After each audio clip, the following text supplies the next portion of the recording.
May 31st, 1926.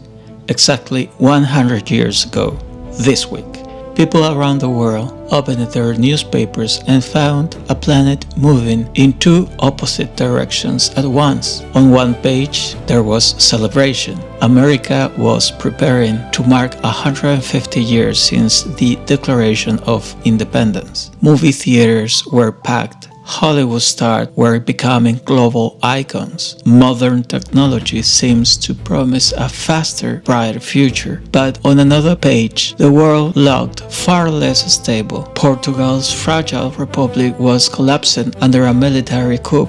A colonial war in North Africa was reaching its final stage. A political assassination in Paris shocked Europe. Mexico was challenging foreign control over its oil and mineral wealth, and in Japan, a volcanic disaster reminded the world how subtly life could change. To people living through the final days of May 1926, these were simply the headlines of the week.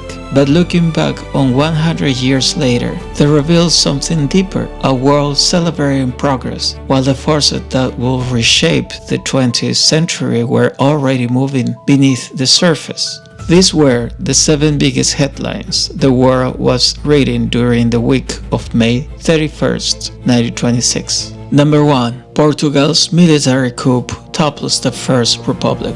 On May 28, 1926, military forces, led by General Gomes da Costa, launched a coup against Portugal's First Republic. For years, Portugal has been struggling with political instability, economic pressure, and a rapid succession of governments. By the end of May, newspapers across Europe were reporting that the military had effectively taken control. To some people at the time, the coup looked like a temporary answer to disorder. Many hoped the army would restore stability after years of political chaos. But history will remember this moment very differently. The coup ended Portugal's parliamentary republic and opened the door to decades of authoritarian rule. What looks like a short-term political crisis in the newspaper of May 1926 will become one of the defining turning points in modern Portuguese history. Number 2. Abd el-Krim surrendered as the Rif War neared its end. That same week, another major story was unfolding across North Africa. Abd el-Krim, the leader of the Rif Republic in northern Morocco, surrendered to French authorities. For years, his forces has resisted French and Spanish colonial armies in one of the most important anti-colonial conflicts in the Interwar period. European newspapers described his surrender as a major colonial victory. To France and Spain, it seems like the end of a dangerous rebellion. But to many people living under colonial rule, Abd el-Krim represented something very different. The idea that European empires could be challenged. His surrender marked the collapse of the Rif Republic.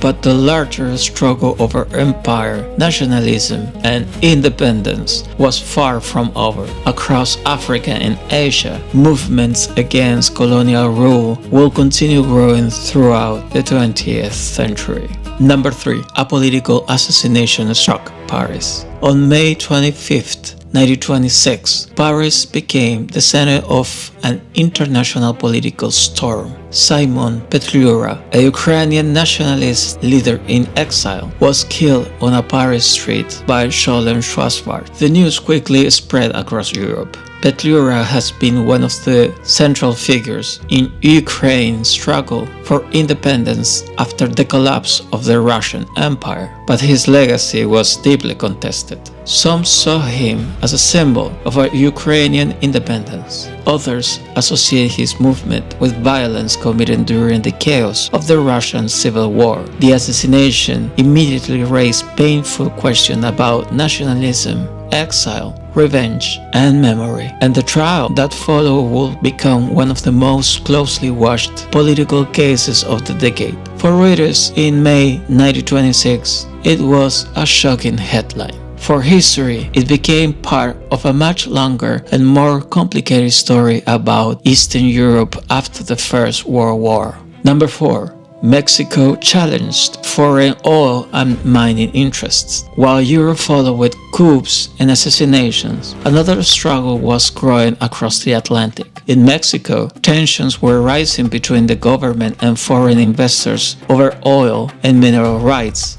The Mexican government was trying to access greater control over the country's natural resources. Foreign companies, especially from the United States and Britain, feared that their property rights and possessions could be restricted. On the surface, this looks like a legal dispute, but underneath, the question was much larger. Who should control a nation's wealth? Foreign investors or the nation itself? In May 1926, newspapers treated this issue as an economic and diplomatic disagreement, but it was also part of a broader global shift. Across the 20th century, countries around the world will increasingly challenge foreign control over strategic resources. Mexico was already showing that this question will not go away. Number 5. Mount Tokachi erupts in Japan. While governments and empires struggle for control, nature delivered a devastating reminder of its own power. On May 24, 1926, Mount Tokachi erupted on the Japanese island of Hokkaido. The eruption triggered destructive mud flow and swept through nearby communities. 144 people were killed or went missing. For residents of the region, the disaster arrived with terrifying speed. Homes, farms, and settlements were overwhelmed. International newspapers reported the eruption as one of the major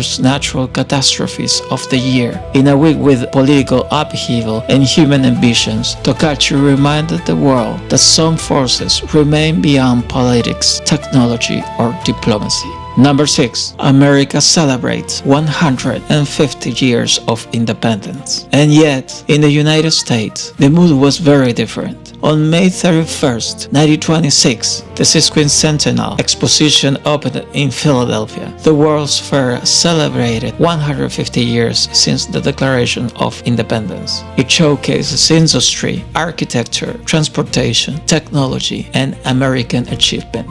To visitors, it was meant to represent confidence, progress, modernity, the future. America in 1926 seems energetic, wealthy, and unstoppable. The roaring 20s were still roaring, but from today's perspective, the celebration carried a strange kind of tension, because only a few years later, the Great Depression will shatter much of that confidence. In May 1926, however, the future still looked bright. Number 7. Rudolph Valentino remains the world's biggest movie star.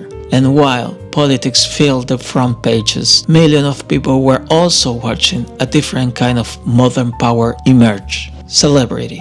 In late May 1926, Rudolph Valentino remained one of the most famous movie stars on earth. His films drew audience across continents. His image appears in magazines, advertisements, posters, and newspapers. Valentino was not just a successful actor. He was one of the first truly global celebrity of the modern entertainment age. To moviegoers in 1926, he seems untouchable, but they did not know what was coming. A few months later, his sudden death will trigger one of the largest public mourning events in entertainment history. Mass culture could now create emotional connection across borders, languages, and continents. Hollywood was no longer just an American industry. It was becoming a global force. In the final days of May 1926, the world appeared confident, modern, and increasingly connected.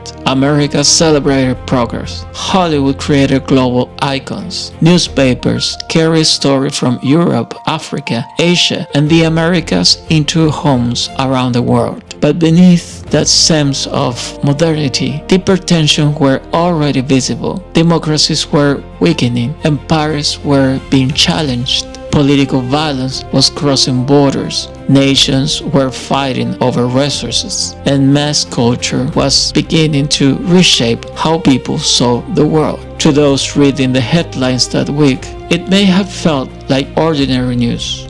But 100 years later, we can see something else. history moving forward, one headline at a time.